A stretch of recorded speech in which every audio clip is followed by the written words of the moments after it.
You are listening to Processing Trauma Out Loud, conversations about trauma and healing from two women who are doing the work.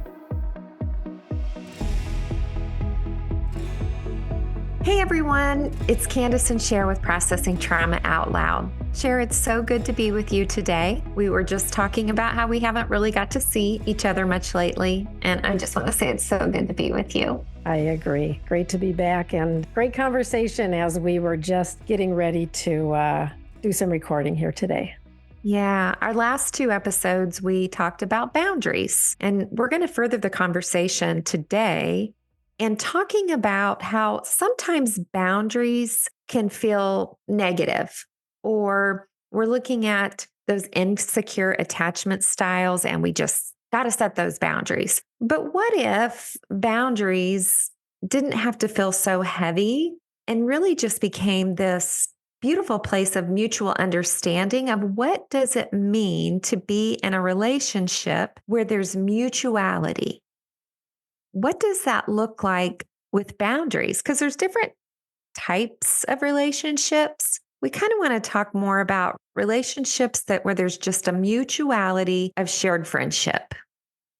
I like the way we talked about how a lot of times when we talk about boundaries, it's like we are setting a boundary because we are feeling threatened or disrespected or insecure or whatever the situation, that in our secure relationships, there are boundaries. And a lot of times we don't explicitly name them, but there are boundaries. And we talked particularly about mutuality and about how holding mutuality, like there is an ebb and flow of mutuality in our relationships, but what does that look like in a secure relationship? As we begin, do you want to just talk a little bit about when we use the word mutuality, what are we talking about here?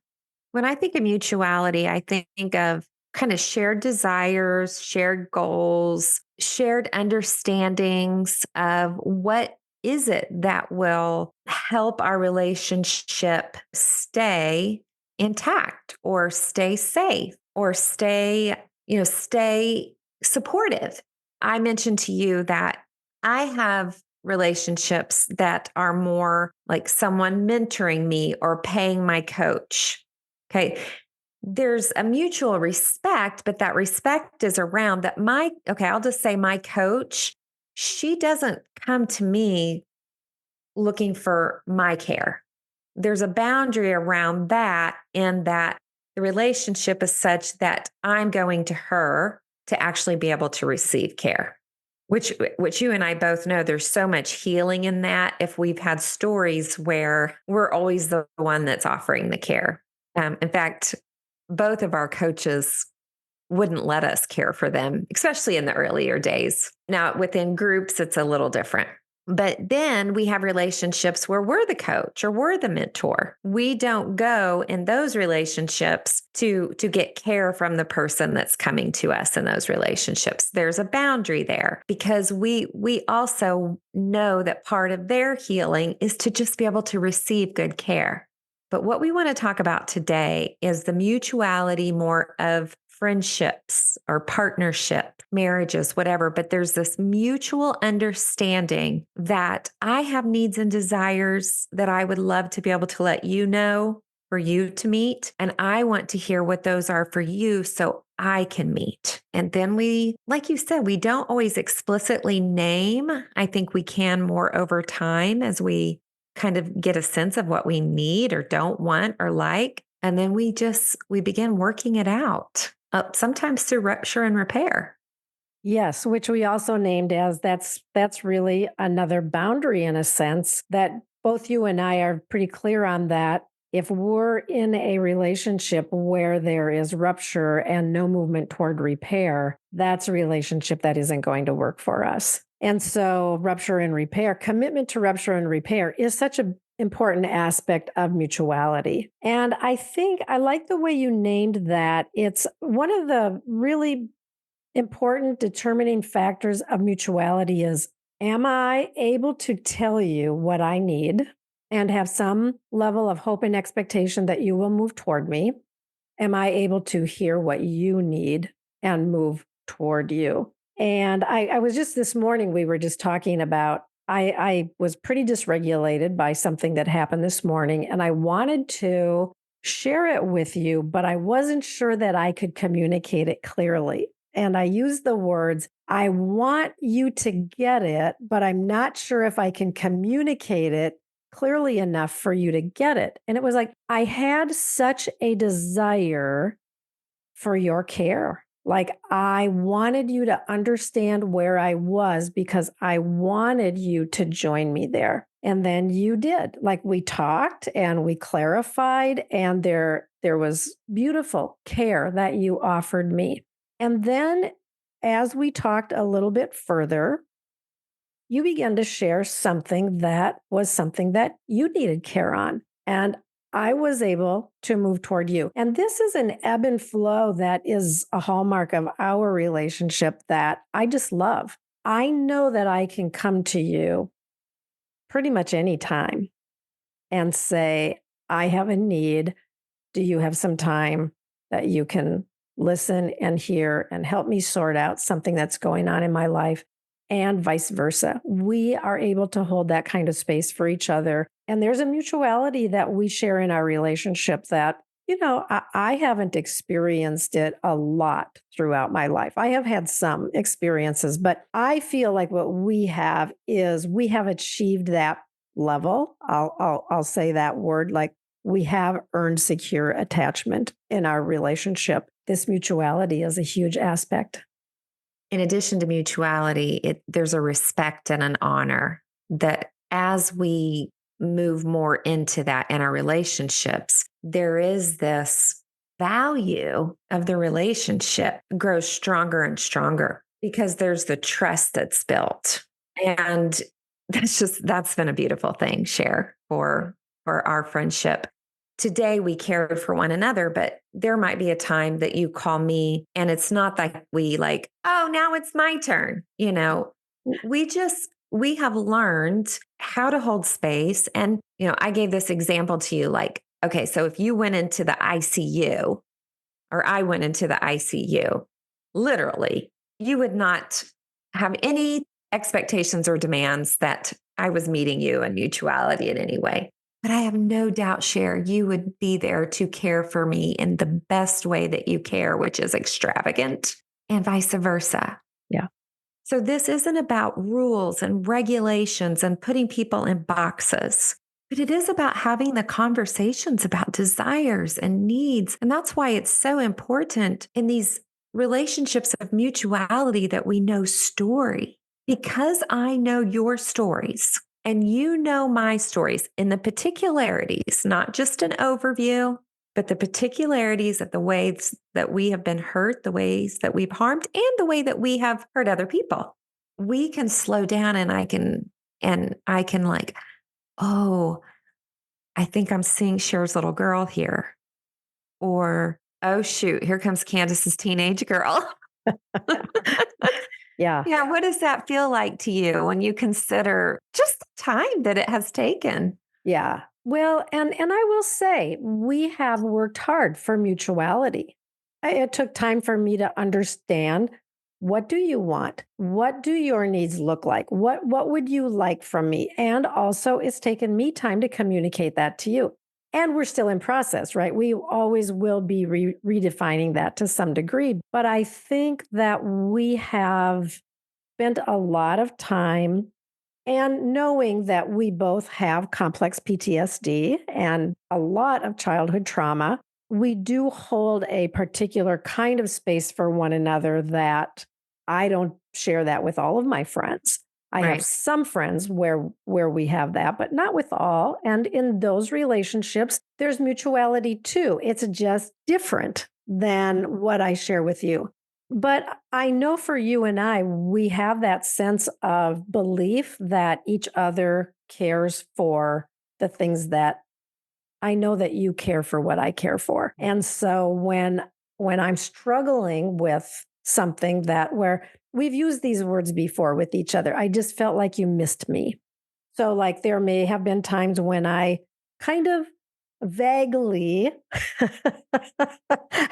dropped a hint that I would really like you to tune into something, but I didn't have the courage to really put it out there straightforwardly. Now I'm getting much better about that. But in the year in the early months of our friendship, like I was still really learning about how can I have courage and can I trust that you can be with me? And so I might kind of drop a hint. And there were times that you missed that. And then I had to go back and regroup. And there were times that I said, I felt like you missed me. And then it was your responsiveness to that that even helped me have more courage to come back again. And so the thing that I really want our listeners to hear is that this is process. And in our relationships, whether that's friendships or in our marriage relationships, this can feel like work at times to achieve levels of mutuality because it does require vulnerability and communication and courage, maybe some other things too. But yeah, what are you hearing there? No, I'm hearing that that's so true. There's an investment and there's also rewards when two people are putting in the time and the investment and sometimes the tears and sometimes the big emotions and sometimes the dysregulation. I mean, it's not always easy. I do think it gets easier because when you get to know one another better and you're in these conscious choices of wanting to help meet people to meet their needs and have your needs met. I think what's coming up for me, I want to just bring this back to our listeners for a minute about how can you get a sense of these relationships that you're in where it does not feel mutual? We know that many people get help because they're in a relationship where they don't feel there's any mutuality. And for me, I have to be very honest with myself. Am I holding feelings of resentfulness, bitterness, maybe low level, maybe just here and there? I'm noticing this creep up. That's when I have to slow down and say, okay, what's my responsibility here?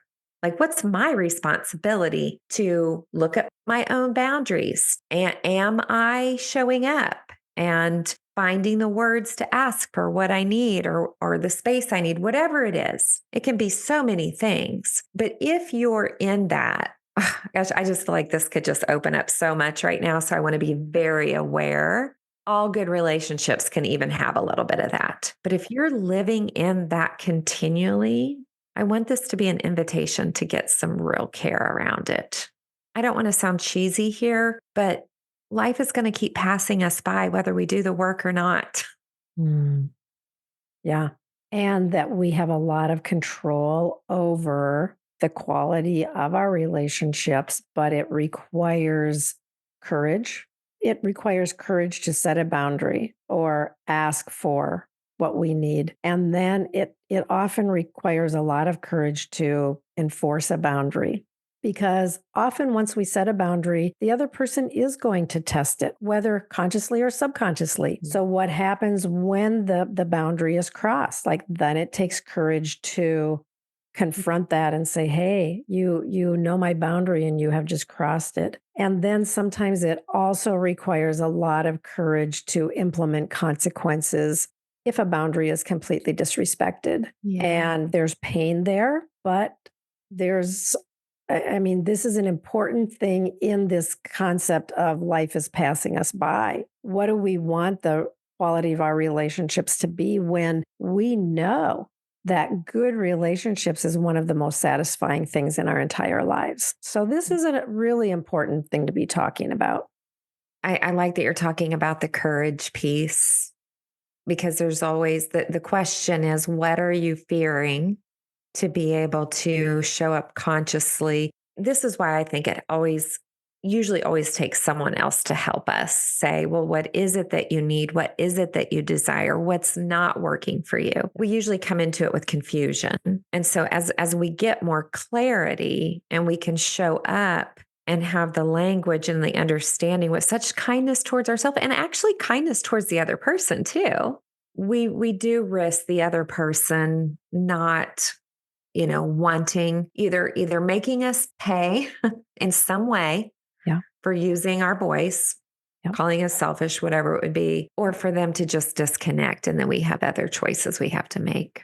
Which is hard. Not having the boundary is also hard. Mm-hmm. And so, one, not having the boundary and just living with the resentment and the anger and the bitterness and not speaking about it, that's being stuck in a place where there's just a lot of pain. And that just wears us down day after day, week after week. In the setting boundaries and holding boundaries arena, it's also work, and sometimes it's a very hard and very difficult. And I like to use the word showing up conscious. When we are in that arena of setting the boundaries and holding the boundaries, like it is consciously offering invitation for more mutuality, more care, more goodness, more intimacy in our relationships. That's what boundaries are for. They're really for deepening the relationship in ways that would be mutually satisfying. I really like this conversation, and I like this little series that we're doing on boundaries. You and I will talk about maybe doing a fourth one, because I do feel like this is just not only helpful for us as we process, but we do desire to offer some nuggets for our listeners that, here's what I want to say. It can feel disruptive. We get it. It is disruptive. It is disruptive. But here's what I want to say. It's disruptive unto growth. Yeah. Healing, more satisfaction in life. Yeah. And yes, it can feel harder before it gets easier. But Sher, I think our relationship feels so much easier than it did 2 years ago, a year ago. Mm-hmm. Yeah, for sure. Yeah. So good to be with you around this topic. You too. I really love this, and it feels so important for everyone. I feel like you and I even have I feel like I've picked up some things from our conversation here that I want to explore further too. So thank you, Kandace. Okay, well, we may be back next week talking about boundaries again. All righty. Love you, friend. Love you too. Thank you for listening to Processing Trauma Out Loud. Make sure to check out the show notes for links to suggested resources and social media.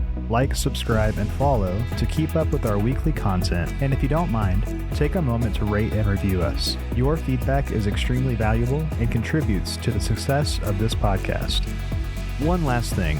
If you have found this podcast helpful in any way, or if you have questions on how to take the next steps on your healing journey, please reach out to us via email at KandaceSher@gmail.com. That's KandaceSher@gmail.com. Our sound engineer is Jeremiah Jones of Auditory LLC. We welcome you to join us for more conversations soon. Take care.